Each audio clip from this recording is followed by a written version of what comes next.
할렐루야.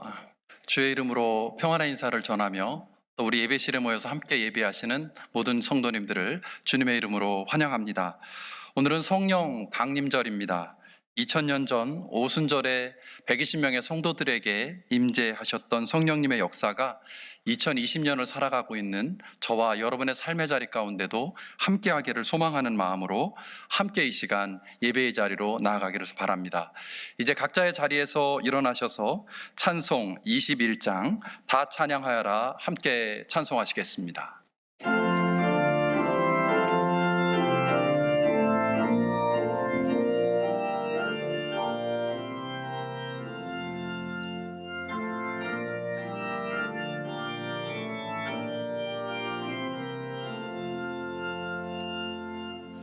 다 찬양하여라 전능한 창조의 주께 내오나 주 찬양 평강과 구원의 주님 성도들아 주 앞에 이제 나와 즐겁게 찬양하여라.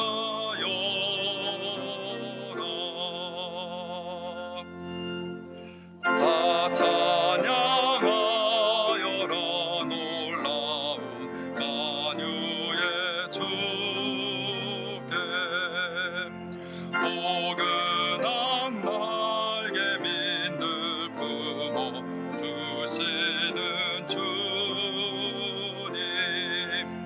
성도들아 주님의 뜻 안에서 내 소원 다 이루리라.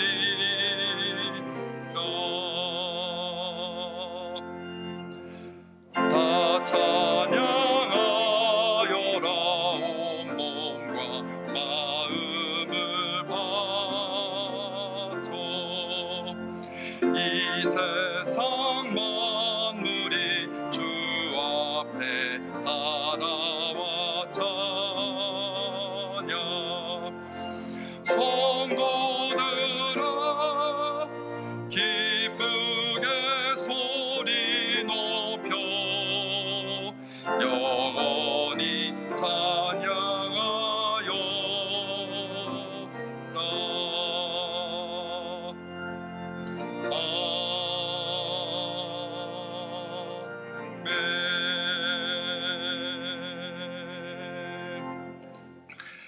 내가 아버지께 구하겠으니 그가 또 다른 보혜사를 너희에게 주사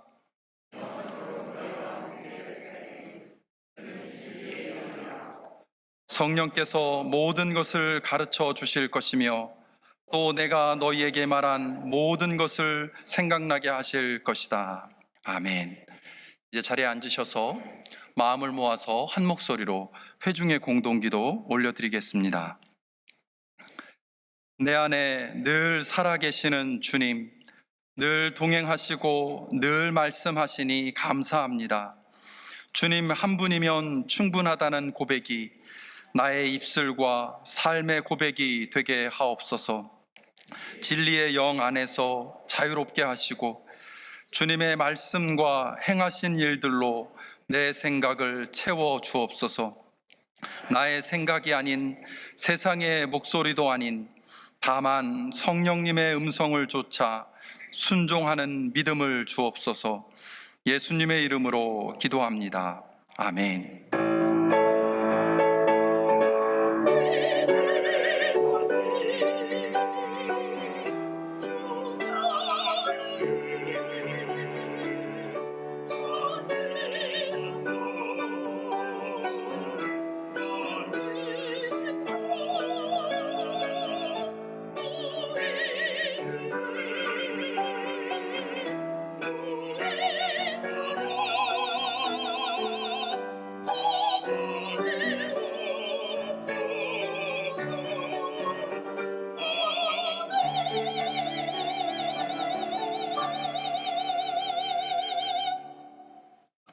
은혜로우신 하나님, 오늘도 새로운 날을 허락하시고 성령 강림주일을 맞아 와싱턴 한인교회 온 성도들이 주님의 이름으로 함께 예배할 수 있게 하심에 감사합니다.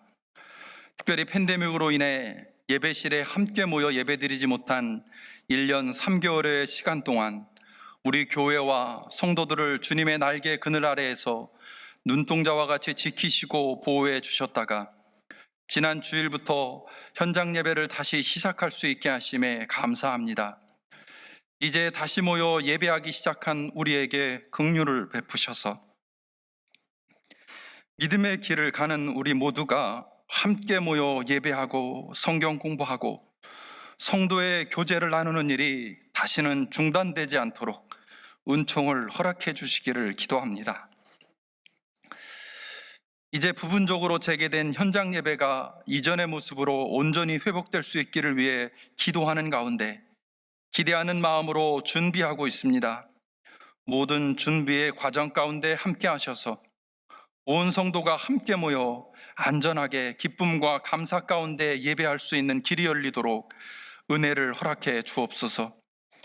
팬데믹의 시간 동안 사랑하는 가족과 친구, 교우들을 주님 품으로 먼저 드린 성도들의 마음을 위로하시고 직장과 사업의 어려움으로 인해 힘겨워하는 이들이 다시 일어설 수 있도록 소망의 빛을 허락해 주시고 육신의 질병으로 인하여 고통 가운데 있는 성도들의 몸과 마음, 영혼의 건강을 회복시키셔서 예수 그리스도를 주님으로 고백하는 믿음으로 절망과 불안을 이겨내게 하시며 독수리가 날개치며 하늘로 올라가는 것과 같은 힘을 공급해 주시기를 기도합니다. 오늘은 성령 강림주일로 지킵니다. 하나님을 사랑하고 예수님을 그리스도로 고백하며 와싱턴 한인교회를 섬기고 일상의 삶의 자리에서 소금과 빛의 사명을 감당하려 애쓰는 모든 성도들에게 성령 충만의 은혜를 허락하셔서 어디서 무엇을 하든 성령님의 인도하심을 따라 살아감으로 하나님을 기쁘시게 하는 복된 삶이 되게 하옵소서. 킹덤 키즈 오메가 청년, 청장년, 장년에 이르는 모든 세대들이 각자의 자리에서 하나님의 뜻을 따라 일상의 삶을 살아가는 것이 쉽지 않은 시기를 보내고 있습니다. 성령님으로 우리의 내면이 가득 채워지지 않으면, 성령님의 도우심을 힘입지 않으면 몸과 마음과 영혼의 건강을 지키는 것이 참으로 어려운 시간을 지나고 있습니다. 그래서 더욱 성령 충만의 은혜가 필요합니다. 우리에게 성령님을 보내주시고 그 성령님을 힘입어 이 땅의 삶을 믿음 안에서 살아가게 하옵소서. 코로나로 인한 팬데믹이 전 세계를 힘들게 하고 있습니다. 백신이 개발되고 보급되기 시작하면서 미국과 한국은 많은 면에서 서로 협력하면서 안정과 회복의 길을 걷기 시작했지만 여전히 세계의 많은 나라들은 혼란과 두려움 가운데 힘겨워하고 있습니다. 인도와 네팔, 파키스탄과 같은 나라들은 너무나 고통스럽고 불안한 시간을 보내고 있다는 소식을 듣습니다. 이스라엘과 하마스 간의 무력 충돌로 많은 사람들이 죽고 다치면서 전쟁의 긴장감이 고조되기도 했습니다. 휴전을 하게 되었다는 소식을 접하지만 여전히 갈등과 대립이 계속되는 불안한 상황을 보게 됩니다. 민주화를 요구하면서 시위하던 시민들이 군경의 무력 앞에 쓰러져가는 미얀마의 소식도 우리를 마음 아프게 합니다. 어느 곳 하나라도 하나님의 은혜와 도우심이 필요하지 않은 곳이 없습니다. 긍휼을 베푸시고 자비를 허락해 주셔서 세계 모든 곳에 안전과 평화가 임할 수 있게 하옵소서. 하나님의 사랑과 정의가 이 땅 가운데 임하는 데 있어서 귀하게 쓰임받는 교회들과 그리스도인들이 될 수 있기를, 특히 우리 와싱턴 한인교회가 그 귀한 사명을 감당할 수 있기를 소망합니다. 함께 하나님의 말씀을 읽고 상고할 때 그 안에 담긴 하나님의 마음과 하나님의 음성을 듣기를 소망합니다. 주의 종을 통해 선포되는 말씀이 성령님의 역사하심으로 말미암아 하나님의 말씀으로 들려지고 받아들여지는 은혜의 시간이 되게 하옵소서. 이제 한 주간의 삶을 돌아보면서 회개하는 마음으로 그리고 오늘 부어주실 은혜를 기대하는 마음으로 각자 침묵으로 기도하는 시간을 갖겠습니다.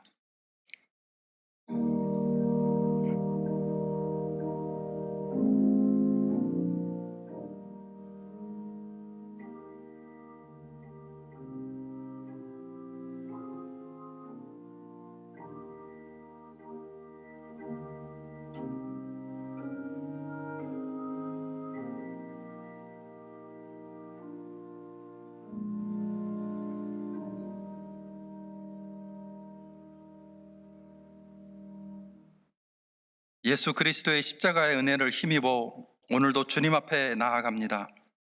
우리의 죄와 연약함을 십자가의 은혜로 덮으시고 긍휼을 허락하여 주옵소서.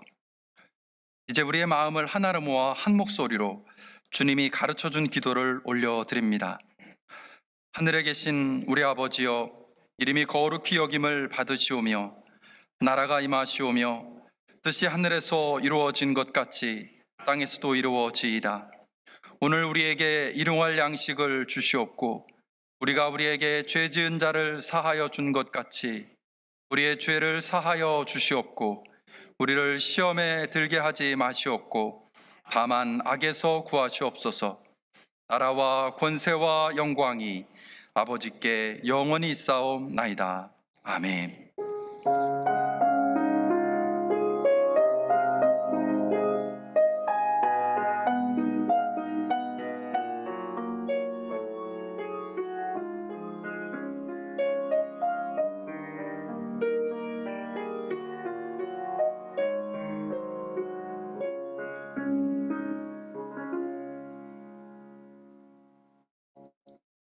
네, 이제 각자의 자리에서 일어나셔서 찬송 183장 빈들의 마른 풀같이 함께 찬양하겠습니다.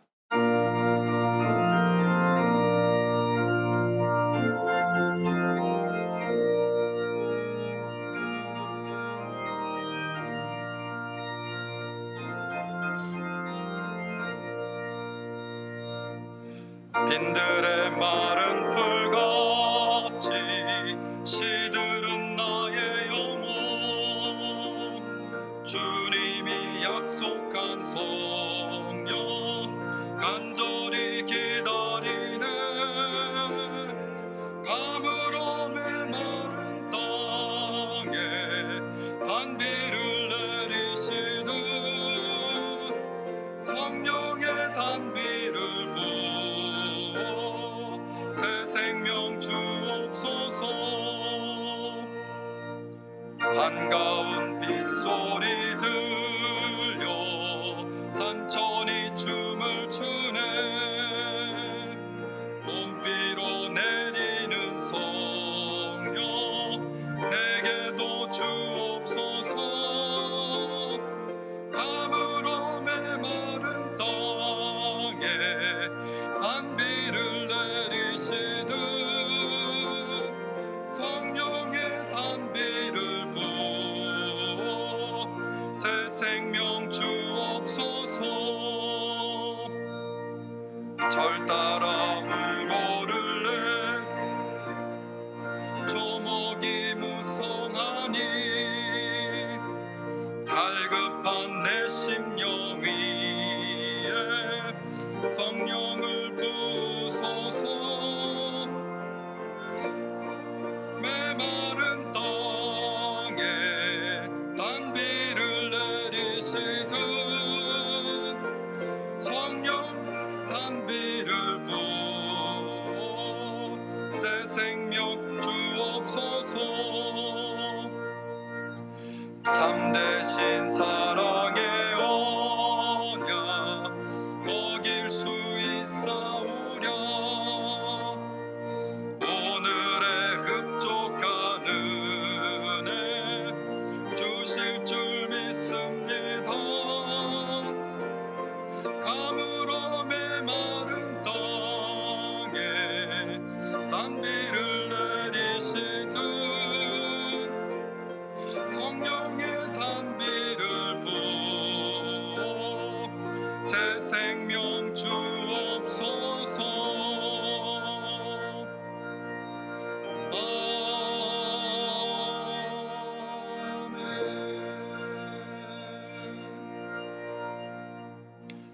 이제 자리에 앉으셔서 하나님의 말씀 함께 보실 때 이윤봉 장로님께서 성경 봉독해 주시겠습니다. 성령 강림절에 우리에게 주시는 하나님의 말씀은 구약 성경 에스라기 1장 1절부터 8절까지의 말씀입니다. 에스라 1장 1절부터 8절 말씀을 봉독하겠습니다. 페르시아 왕 고레스가 왕위에 오른 첫 해이다. 주님께서는 에레미야를 시켜서 하신 말씀을 이루시려고 페르시아 왕 고레스의 마음을 감동시키셨다.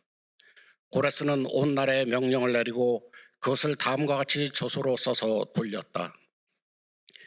페르시아 왕 고레스는 다음과 같이 선포한다.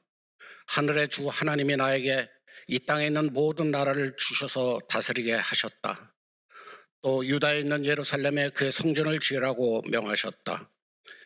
이 나라 사람 가운데서 하나님을 섬기는 모든 사람은 유다에 있는 예루살렘으로 올라가서 그곳에 계시는 하나님 곧 주 이스라엘의 하나님의 성전을 지어라. 그 백성에게 하나님이 함께 계시기를 빈다. 잡혀온 하나님의 백성 가운데서 누구든지 귀국할 때에 도움이 필요한 사람이 있으면 그 이웃에 사는 사람은 그를 도와주어라. 은과 금과 세간과 가축을 주고 예루살렘에 세울 하나님의 성전에 바칠 자원 예물도 들려서 보내도록 하여라. 그때 유다와 베냐민 가문의 우두머리들과 제사장들과 레위 사람들과 하나님께 감동을 받고 예루살렘으로 올라가서 주님의 성전을 지으려고 하는 모든 사람이 길을 떠날 채비를 하였다. 이웃 사람들은 자원 예물 외에도 은그릇과 금과 세간과 가축과 여러 가지 진귀한 보물을 주어서 그들을 도왔다.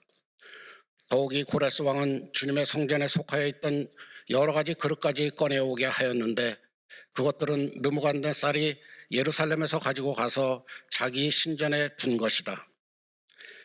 페르시아 왕 고레스는 재무관 미드라닷을 시켜 그 그릇들을 꺼내어 낱낱이 세워서 유다 총독 세스바살에게 넘겨주게 하였다.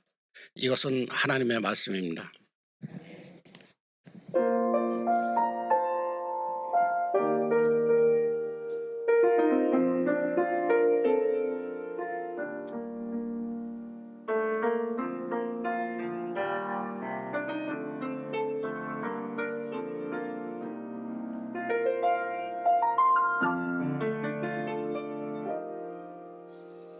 주는 포도나무요 나는 그의 가지라 내가 그 안에 내 안에 거하며 많은 열매를 맺나니 주를 떠나서는 아무것도 할 수 없네. 주는 포도나무 나는 그의 가지라.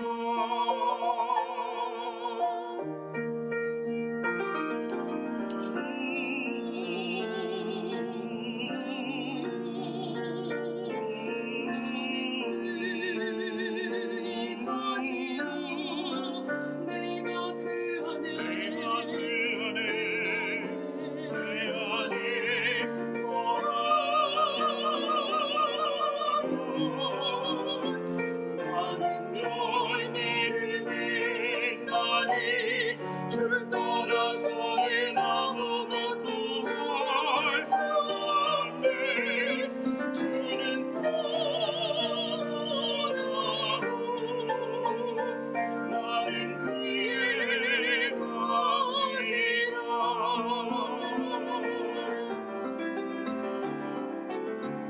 가지가 포도나무에 붙어있지 아니하며 밭에 버리고 말라지나니 너희도 내 안에 있지 않으면 버리고 말라지리라.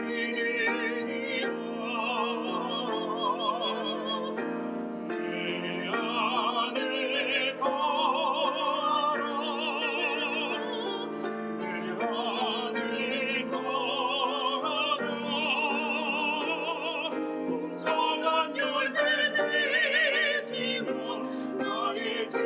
자가 되리라.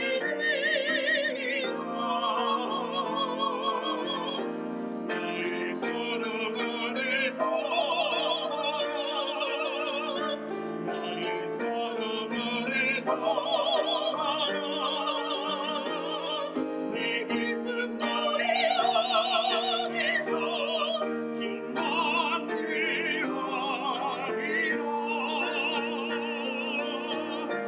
너희 사랑 안에 거하라. 내 기쁨 너희 안에서 충만케하리라.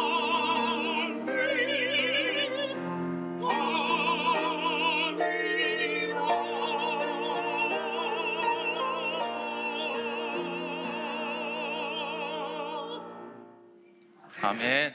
감사합니다. 네, 오늘 두 번째 현장 예배로 이 예배실에 40분이 넘는 분들이 함께 예배하고 있습니다. 댁에서 예배 드리시는 분들도 계시지만 이 현장에 계신 분들을 직접 뵙게 되니까 너무 반갑고 감사하고 행복합니다. 여러분이 집에서 댁에서 예배 드리시는 동안 우리 김지훈 집사님, 또 박지현 집사님, 또 오늘은 함께하지 못했지만 안효창 집사님께서 이 찬양을 통해서 하나님께 영광을 올려드리고 또 함께 예배하는 성도들에게 큰 은혜를 끼쳐왔습니다. 또 피아노로, 올겐으로 함께 섬겨주신 권사님들도 계십니다. 이렇게 찬양으로 귀한 사역을 잘 감당해 주신 1년 3개월의 시간 동안 이 사역을 감당하신 우리 귀한 주의 종들에게 여러분들께서 오늘 예배 마친 후에는 짧게라도 감사의 메시지 보내셔서 위로해 주시고 격려해 주시면 더 큰 은혜, 힘을 얻게 되지 않을까 생각합니다. 감사합니다. 방금 올려드린 찬양의 고백처럼 주의 사랑 안에 거하는 우리 모두 되기를 소망합니다.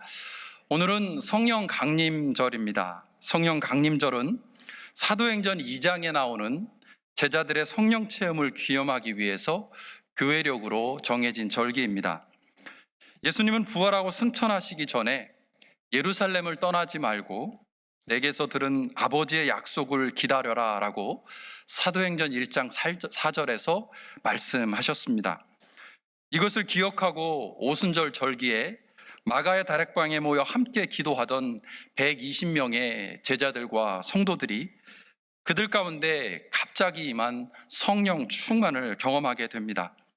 그래서 성령 강림절은 오순절 성령 강림 사건이라고 불리기도 하는데요. 제가 그림 한 장을 여러분에게 보여드리겠습니다. 지금 보여드리는 이 그림은 16세기 이태리 베네치아 화포를 이끌었던 화가 티치아노가 그린 그림입니다. 빛과 비둘기를 통해서 성령이 임재하는 것을 표현하고 있고요. 갑자기 그들에게 임한 성령을 경험하면서 많이 놀란 여인들과 또 제자들의 모습이 그림 속에 잘 드러나고 있습니다. 이와 같은 성령의 강림 임재가 오늘 각자의 자리에서 예배하는 저와 여러분에게도 동일하게 임하기를 소망합니다. 그런데 우리는 성령을 이야기하면 어떻게 하면 성령 체험을 할 수 있을까라는 질문을 먼저 하곤 합니다. 내가 성령 체험을 한 것인지에 대한 확신이 서 있지 않기 때문에, 또는 때로는 그 확신이 흔들리기 때문에 이를 위해서는 이런저런 일들을 해야 한다라는 말에 귀가 솔깃해지는 것이죠. 그래서 기도 시간을 늘려야 한다. 기도할 때는 풍성으로 또는 방언으로 또는 묵상으로 기도해야 한다. 또는 교회가 아니라 기도원을 가면 성령을 더 잘 받는다더라 라는 말들에 마음이 흔들리곤 합니다. 기도만 가지고는 안 되니까 성경을 열심히 읽어야 한다라는 말을 듣고 성경 통독에 또 열심을 내기도 하죠. 어떤 분들은 금식을 통해서 성령 체험을 간절히 소망하기도 합니다. 이처럼 어떻게 하면 성령 체험을 할 수 있을까라는 질문에 집중하게 되면 우리가 어떤 노력과 어떤 행위를 해야 할까라는 방법적인 면에 더 관심을 두게 됩니다. 그런데 이 주제와 관련해서 우리가 기억해야 될 말씀을 바울이 고린도전서에 기록하고 있습니다. 고린도전서 12장 3절 말씀을 제가 읽어드리겠습니다. 고린도전서 12장 3절 말씀입니다. 그러므로 나는 여러분에게 알려드립니다.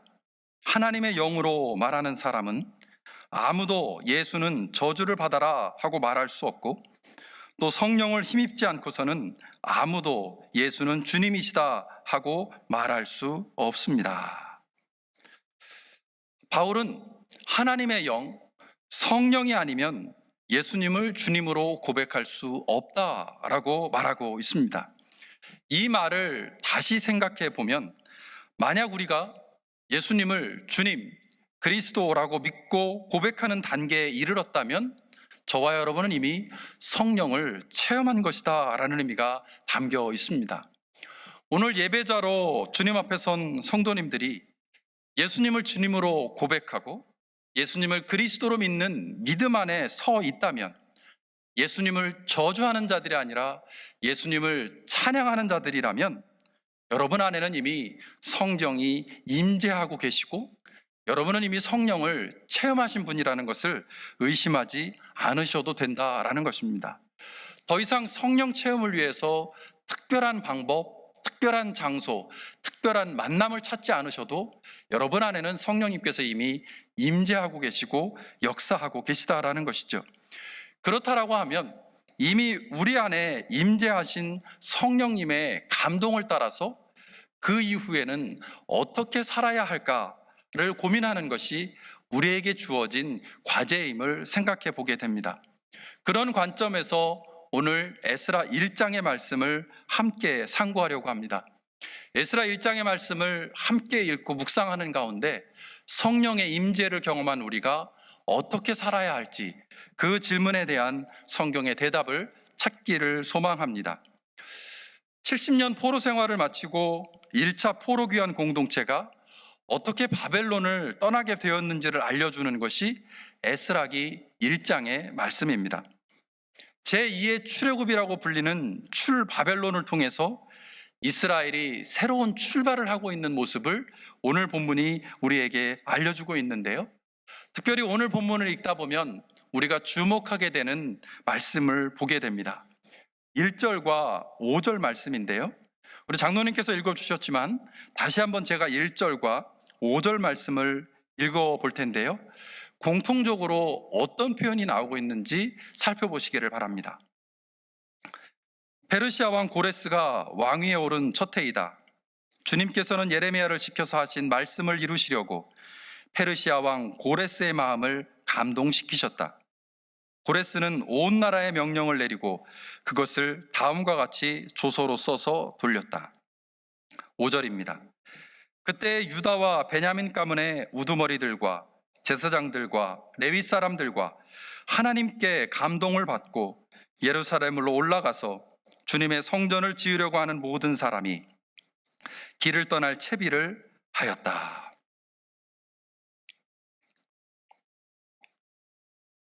1절과 5절에서 비슷한 표현이 반복되고 있는 것을 확인하셨을 것입니다. 주님께서는 마음을 감동시키셨다. 하나님께 감동을 받고, 하나님께서 누군가를 감동시키셨음을 반복해서 강조하고 있습니다. 그 감동의 대상이 1절에서는 페르시아 왕 고레스이고요, 5절에서는 이스라엘 사람들이라는 차이가 있지만 두 대상들 모두 하나님께서 감동시키셨음을, 그가 하나님의 감동을 받았음을 에스라기 1장은 우리에게 말씀하고 있습니다. 고레스가 바벨론의 포로로 잡혀온 이스라엘 사람들을 다시 돌려보내는 결정을 한 것, 그리고 이스라엘 자손들이 이스라엘 땅으로 돌아가기로 결정하고 나아간 것이 그들의 자발적인 선택이나 또는 우연에 의한 것이 아니라 하나님께서 그들의 마음을 감동시키셨기 때문이다라고 하는 것을 에스라기는 확인해 주고 있는 것이죠. 2절과 4절의 말씀을 또 읽어보겠습니다. 페르시아 왕 고레스는 다음과 같이 선포한다. 하늘의 주 하나님이 나에게 이 땅에 있는 모든 나라를 주셔서 다스리게 하셨다. 또 유다에 있는 예루살렘에 그의 성전을 지으라고 명하셨다. 잡혀온 하나님의 백성 가운데서 누구든지 귀국할 때에 도움이 필요한 사람이 있으면 그 이웃에 사는 사람은 그를 도와주어라. 은과 금과 세간과 가축을 주고 예루살렘에 세울 하나님의 성전에 바칠 자원 예물도 들려서 보내도록 하여라. 고레스가 어떤 명령을 내리고 있는지를 에스라기 1장은 자세하게 이야기하고 있는데요. 페르시아 왕 고레스는 정복민들에 대해서 유화 정책을 핀 왕으로 기록되어 있습니다. 강제 이주 정책을 추진했던 아시리아나 또는 바벨론과는 달리 피정복민들로 하여금 자기들의 땅에서 살아갈 수 있도록 허용했을 뿐만 아니라 그들이 믿고 있었던 신을 계속해서 섬길 수 있도록 허용하는 관용 정책을 폈던 것이 바로 고레스입니다. 고레스가 이런 정책을 사용했던 것은 피정복민들을 효율적으로 통제하기 위해서 식민 정책의 일환으로 한 것이다라고 평가절하하는 분들도 있긴 하지만 무너진 예루살렘 성전을 재건하라라고 구체적으로 명령을 내리고 또 그 목적을 이루기 위해서 귀환하는 이스라엘 공동체를 물심양면으로 도와주고 있고 또 그들이 앞으로 재건하고 나서 성전에서 제물을 바치도록 그들에게 제물까지 들려보내라고 하는 고레스의 명령은 상당히 예외적이고 이례적인 것을 우리는 확인할 수 있습니다. 고레스가 그렇게까지 너그러운 정책을 취하면서 적극적으로 포로 귀환 공동체를 도와주는 것은 그 안에서 역사하신 하나님의 일하심이 있었기에 가능했음을 부인할 수 없습니다. 비록 이스라엘을 심판하셔서 바벨론 포로 생활을 하게 하셨지만 다윗에게 허락하셨던 그 하나님의 약속을 지키고자 하시는 하나님의 신실하심 그리고 하나님의 의지가 고레스를 통해서 실현되고 있음을 에스라기는 1장에서 짚어주고 있는 것이죠. 또 5절 말씀을 다시 한번 읽어보겠습니다. 그때 유다와 베냐민 가문의 우두머리들과 제사장들과 레위 사람들과 하나님께 감동을 받고 예루살렘으로 올라가서 주님의 성전을 지으려고 하는 모든 사람이 길을 떠날 채비를 하였다. 이번에는 이스라엘 자손들을 하나님께서 감동시키시는 모습을 보여주고 있습니다. 고레스를 감동시키셨던 하나님이 이스라엘 자손들을 감동시키시고 있는 같은 맥락의 말씀을 확인할 수 있는 것이죠. 자기 조상의 땅으로 돌아가는 것이 당연한 것 아닌가? 자기들의 아버지, 할아버지가 살던 고향 땅으로 돌아가는 게 뭐 대단한 일이라고, 그런 일이 일어나도록 하나님이 그들의 마음을 감동시키셨다라고 이렇게 강조하고 있을까? 이상한데? 이런 의문이 드실 수도 있습니다. 그런데 포로로 끌려간 이스라엘 백성과 그의 자손들이 바벨론에 머무는 기간이 길어지면서 어떤 일이 벌어졌는지를 확인하게 되면 그 질문에 대한 대답을 우리는 확인할 수 있게 됩니다. 바벨론에 끌려온 1세대의 삶은 참으로 고달프고 힘들었을 것입니다. 그런데 70여 년의 시간이 흘러가면서 2세대, 3세대들은 시간이 지나면서 그 바벨론 땅에서 잘 적응하면서 정착하며 살았습니다. 고레스가 돌아가라고 명령을 내렸지만 이스라엘 자손의 대다수가 이스라엘 땅이 아니라 바벨론에 남기로 결정했다라고 하는 것은 그들이 얼마나 바벨론에서 안정된 삶을 살고 있었는지를 보여주는 사실입니다. 유대인 역사가 요세푸스는 바벨론에 머물던 유대인들 중에 이 고레스의 명령을 듣고 이스라엘 땅으로 돌아간 이스라엘 자손의 수가 10%에서 30% 정도에 머물렀다라고 이야기를 합니다. 포로 귀환 공동체의 숫자가 상당히 작았음을 의미하는 것이죠. 5절 말씀을 잘 읽어보셔도 고레스의 명령을 듣고 이스라엘 땅으로 돌아가겠다라고 앞서서 나아갔던 사람들은 성전 제사와 직접적인 관계된 일을 했던 제사장들과 레위인들, 그리고 남유다를 이루었던 유다와 베냐민 두 개 지파의 사람들에 불과했음을 성경은 우리에게 알려주고 있습니다. 나머지 많은 이스라엘 사람들은 바벨론에 더 남아서 살고 싶어 했다라는 것이죠. 더군다나 하나님의 감동을 받아서 이스라엘 땅으로 돌아가는 포로귀한 공동체가 마주해야 하는 현실은 결코 만만치 않았습니다. 경제적인 궁핍, 주변 민족들의 방해, 그리고 그 땅에 남아서 살고 있었던 기득권 세력들과의 갈등들이 이스라엘 땅에서는 기다리고 있었기 때문에 그렇습니다. 성전 재건, 그리고 이스라엘 회복이라는 비전을 위해서 그들이 걸어가야 했던 길은 바벨론에서 예루살렘까지 약 1500km, 약 1300마일에 이르는 험난한 광야 길이었습니다. 그 가운데서 어떤 사람들을 만나게 될지, 어떤 상황들이 기다리고 있을지 모르는 불안과 불확실성을 가지고 그 광야길을 걸어가야 하는 포로귀한 공동체를 생각해 보면 하나님의 감동시키심이 아니면 도저히 그 길을 걷지 못했을 것이다 라고 짐작하게 됩니다. 이처럼 바벨론 포로기를 마치고 이스라엘 땅으로 돌아가는 여정은 기쁨과 감격을 넘어서서 더욱 복잡한 상황, 힘든 현실을 맞이해야 하는 결코 쉽지 않은 여정이었습니다. 그래서 에스라기는 포로오기 공동체의 재건과 회복의 모든 과정을 기록하는 그 첫머리에 하나님의 감동시키심, 그리고 하나님의 역사하심을 강조하고 있는 것입니다. 눈앞에 보이는 현실을 바라보고 지금 누리고 있는 것들, 그리고 지금 계획하고 있는 것들을 생각하면 절대로 시작할 수 없는 발걸음을 포로오기 공동체가 내딛고 있음을 에스라기는 짚어주고 있는 것이지요. 성경에 나오는 수많은 믿음의 선배들의 삶도 사실은 마찬가지였습니다. 모세가 80세에 하나님의 부르심을 받고 출애굽과 광야 40년의 여정을 걸어갈 수 있었던 것, 갑작스럽게 죽은 모세의 뒤를 이어서 이스라엘의 지도자가 되어서 10년이 넘는 기간 동안 가나안 정복 전쟁을 싸워내야 했던 여호수아, 왕과 종교 지도자들, 심지어는 백성들의 핍박과 비난 가운데서도 하나님의 말씀을 선포했던 수많은 선지자들, 수많은 실패와 좌절에도 불구하고 다시금 일어서서 복음을 전하다가 순교했던 베드로,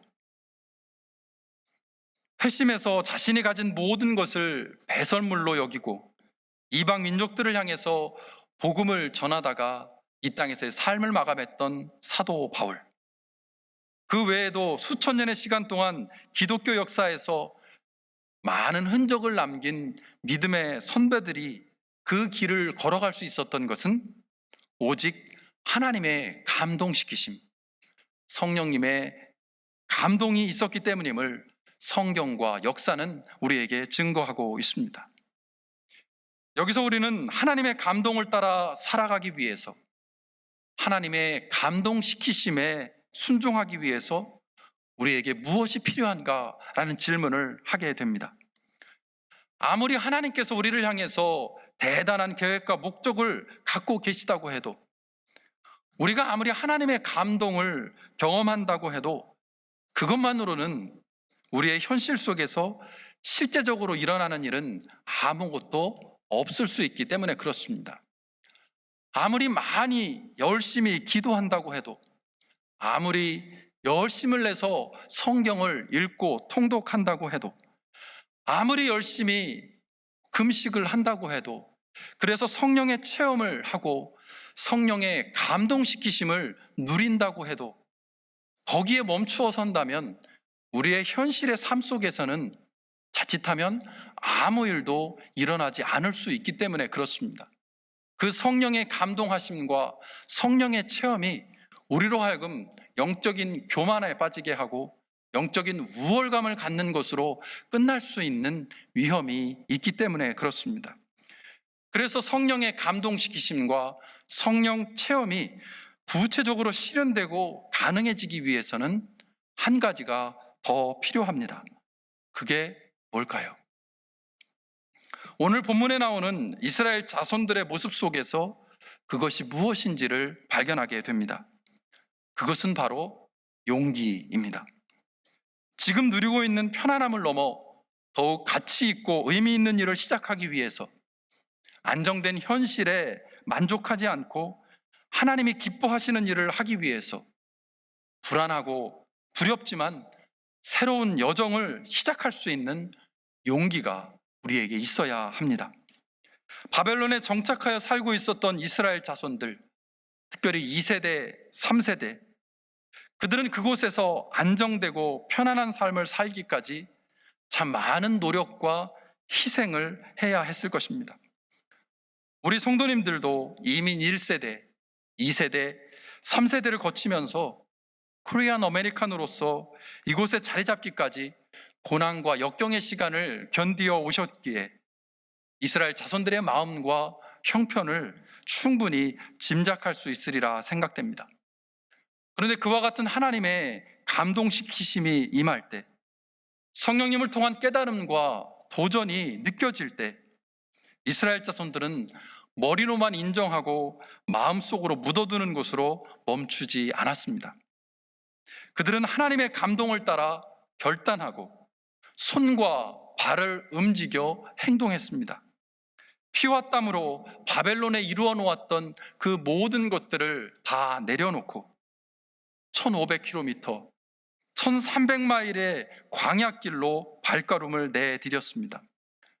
그들에게 펼쳐질 예루살렘에서의 새로운 삶, 고난과 여건과 아픔과 슬픔이 기다리고 있을지도 모르는 그 현실을 두려움 가운데 받아들였습니다. 그것이 바로 용기입니다. 이런 용기가 있었기 때문에 그들을 통해서 예루살렘 성전과 예루살렘 성벽은 재건될 수 있었고 하나님의 율법으로 다시금 갱신되고 회복되는 이스라엘 공동체가 가능해졌습니다. 이처럼 용기는 불편과 불안, 희생과 헌신이라는 현실을 받아들이게 할 뿐만 아니라 그 현실과 맞서 싸우며 계속해서 앞으로 나아가게 합니다. 그리고 그 용기가 행동으로 구체화될 때 하나님을 믿는 믿음은 머릿속으로만이 아니라 실제적으로 우리의 삶에서 작동하기 시작하고 전혀 예상치 못했던 결과들을 열매로 맺기 시작하게 합니다. 이 같은 용기와 믿음의 원리가 포로 귀한 공동체에서뿐만 아니라 모세와 여호수아, 선지자들과 베드로, 바울들과 같은 수많은 신앙의 선배들의 삶 속에서 실현되었음을 성경과 역사는 우리에게 증거하고 있습니다. 이처럼 하나님께 감동을 받고 용기 있는 삶을 살던 또 다른 모범은 오스트리아 출신의 마리안느 그리고 마가렛 수녀님들입니다. 여러분에게 사진을 보여드릴 텐데요. 이 사진들은 이 마리안느 마가렛 수녀님의 20대의 젊을 때의 모습, 그리고 사역을 마치고 고국으로 귀국한 노년의 삶의 모습을 담고 있습니다. 두 수녀님은 1962년과 1966년부터 한국의 소록도에서 한센병 환자들을 보살피는 사랑과 섬김의 삶을 살다가 2005년 11월 어느 날 이른 새벽에 편지 한 장만을 남긴 채 그들이 소록도를 방문할 때 들고 왔던 낡은 가방 한 개만을 들고 아무도 모르게 조용히 고국인 오스트리아로 떠나신 분들입니다. 20대의 젊은 시절 소록도로 오셨다가 43년 그리고 39년간의 긴 삶을, 아니 평생을 헌신하셨던 그분들의 삶. 마리안느와 마가렛은 오스트리아에서 간호학교를 다니던 수녀님들이었습니다. 간호학교를 졸업할 때쯤 수녀회를 통해서 한국의 소록도에 있는 한센인들을 위한 병원에서 간호사를 필요로 한다는 소식을 듣게 됩니다. 그때가 20대였는데요. 이 마리안느와 마가렛 수녀님은 그 소식을 하나님의 음성으로 듣게 됩니다. 그 음성이 그들의 마음을 감동시키고, 그래서 두 수녀님은 1962년 그리고 66년에 차례대로 소록도로 오셔서 아무도 돌보지 않고 버려진 채 있었던 6천여 명의 한센병 환자들을 정성과 사랑으로 돌보게 됩니다. 하나님의 음성을 듣고 하나님의 감동을 경험했다고 해도 오스트리아에서 한국에, 그것도 소록도로 오는 것은 절대로 쉽지 않은 선택이었을 것입니다.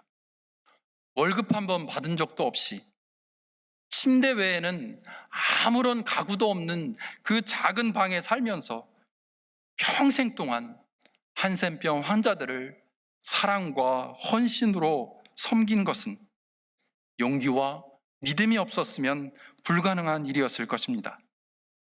하나님께서 아무리 그 두 수녀님을 감동시키셨다고 해도 그 감동을 하나님의 부르심으로 믿고 순종하고 나아오는 용기가 없었다면 43년, 39년간의 희생과 헌신의 삶은 불가능했을 것입니다.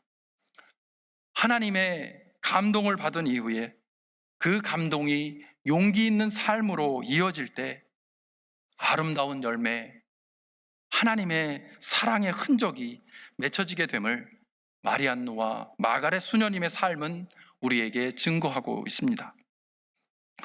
오늘은 예수님의 부활과 승천 이후에 제자들이 경험했던 성령 충만의 사건을 기념하는 성령 강림절입니다. 성령 충만이라고 하는 것은 be filled with the Holy Spirit 이라는 영어 성경의 표현처럼 우리의 마음과 우리의 내면이, 우리의 내면이 성령으로 가득 채워지는 것. 그래서 우리의 마음과 우리의 생각과 행동이 성령의 지배를 받는 것.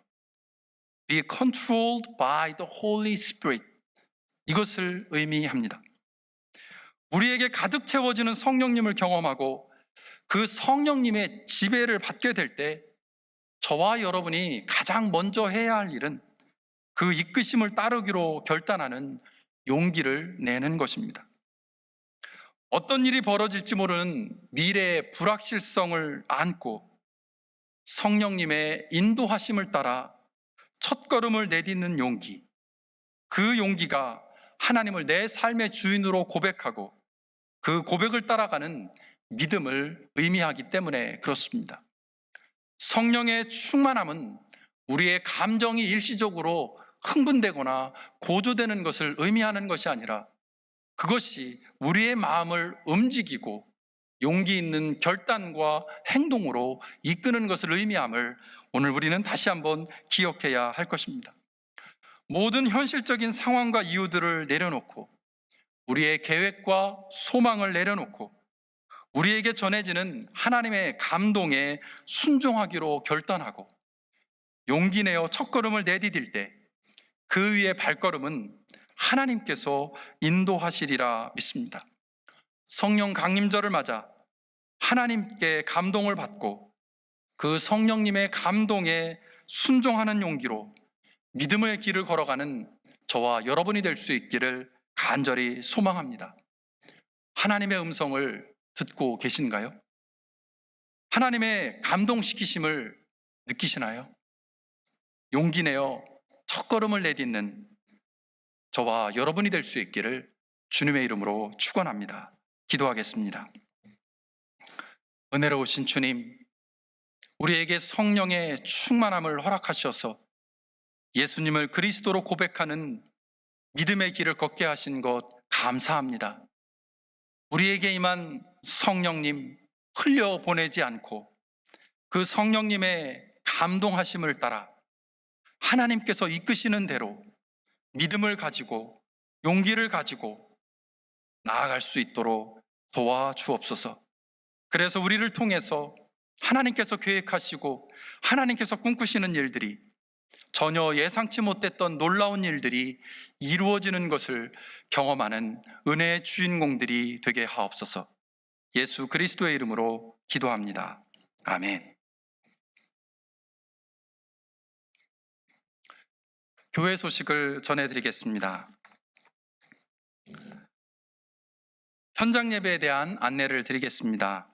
매 주일 일부 예배를 현장 예배와 온라인 예배로 함께 드리고 있습니다. 오늘도 많은 성도님들께서 예배당에 오셔서 함께 예배 드리셨는데요. 아직도 빈자리가 있습니다.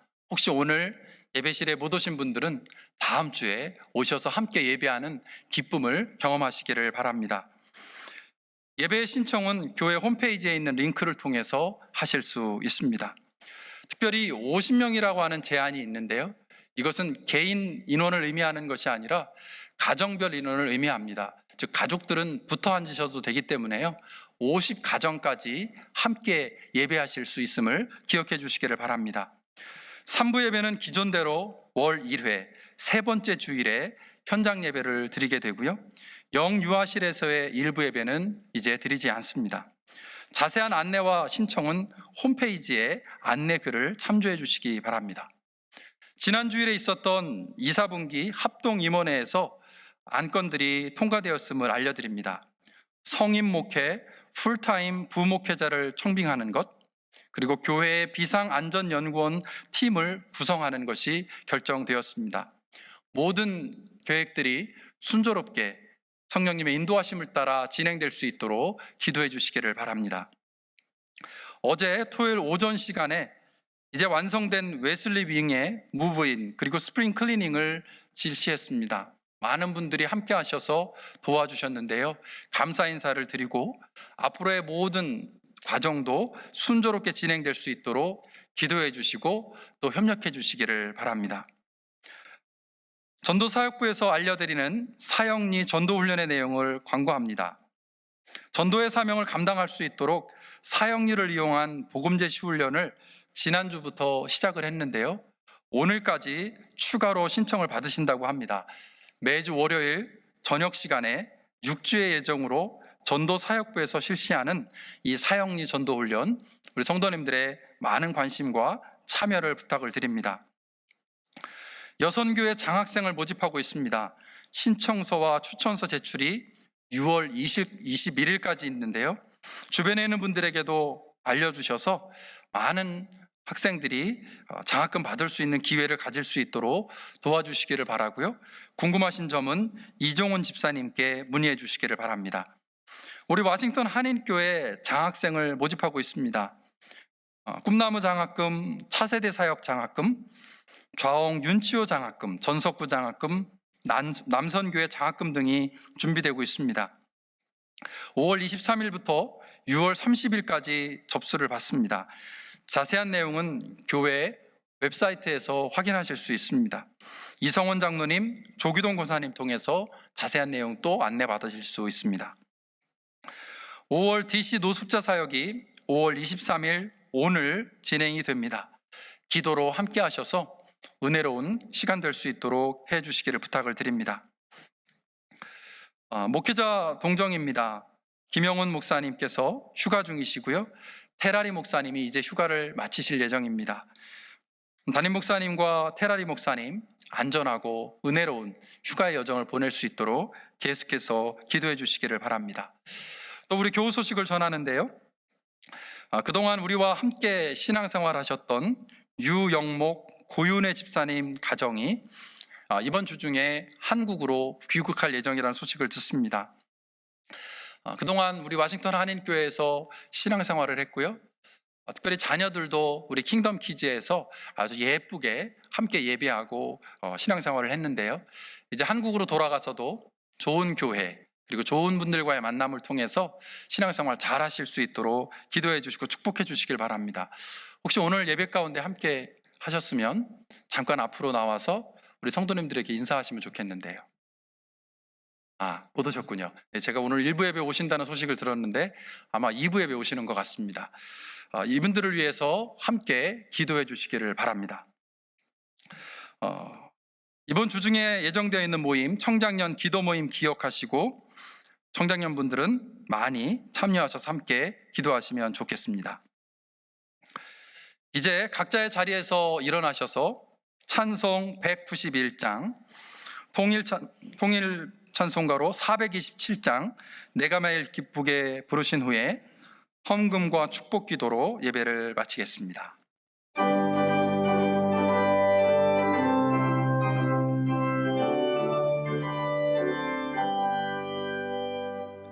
내가 매일 기쁘게 순례의 길 행함은 주의 팔이 나를 안보함이요. 내가 주의 큰 복을 받는 참된 비결은 주의 영이 함께함이라.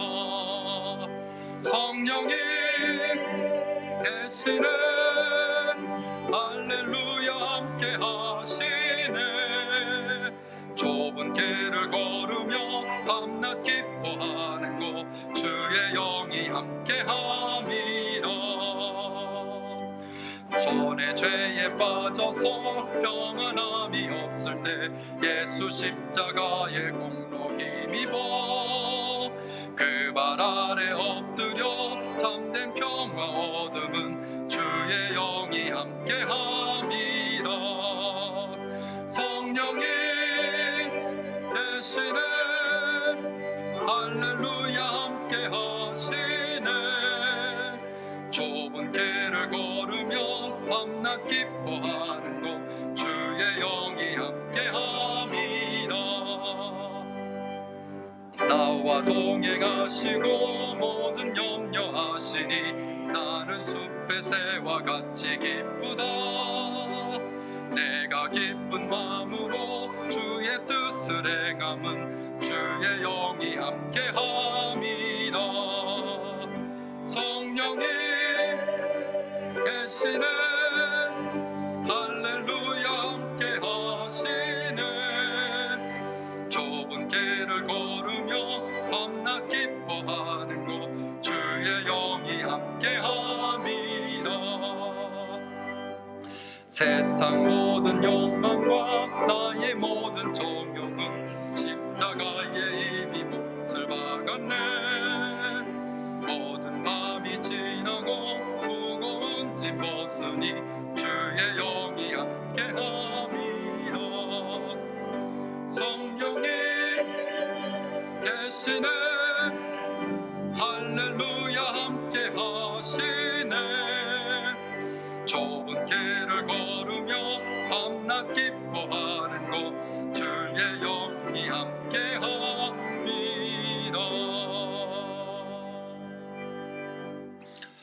은혜로우신 하나님, 지난 한 주간의 삶의 여정 가운데 우리들과 함께 하시고 우리들을 붙잡아 주시어서 은혜 가운데 보내게 하시고 또 이렇게 주일 아침 시간과 마음을 구별해서 또한 물질을 구별해서 하나님께 헌신할 수 있도록 봉헌할 수 있도록 붙잡아 주신 것 감사합니다.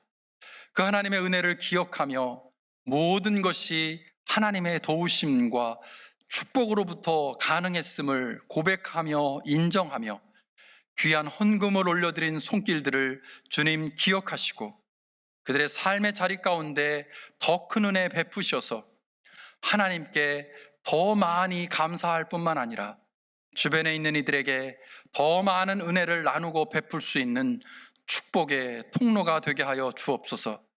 드려진 예물이 주님을 위해서, 교회를 위해서, 예수 그리스도의 복음을 전하는 일을 위해서, 하나님의 사랑을 나누는 일에 있어서 귀하게 쓰임받을 수 있도록 이 물질을 관리하는 이들에게도 하나님의 마음과 하나님의 지혜를 허락하여 주옵소서. 이제는 우리 주 예수 그리스도의 은혜와 하나님 아버지의 사랑과 성령님의 인도하심과 함께 하심이 성령께서 우리를 감동시키실 때, 그 하나님의 음성을 들을 때 우리 앞에 있는 현실이 아무리 우리를 두렵게 하고 떨리게 할지라도 하나님을 신뢰하는 믿음으로 앞으로 나아감으로 하나님께서 계획하신 전혀 예상치 못했던 놀라운 일들을 이루어내는 믿음의 주인공으로 서기를 결단하며 삶의 자리로 나아가는 모든 주의 자녀들에게 우리 워싱턴 한인교회와 온 세계 가운데 이제로부터 영원토록 함께 하시기를 간절히 축원합니다. 아멘.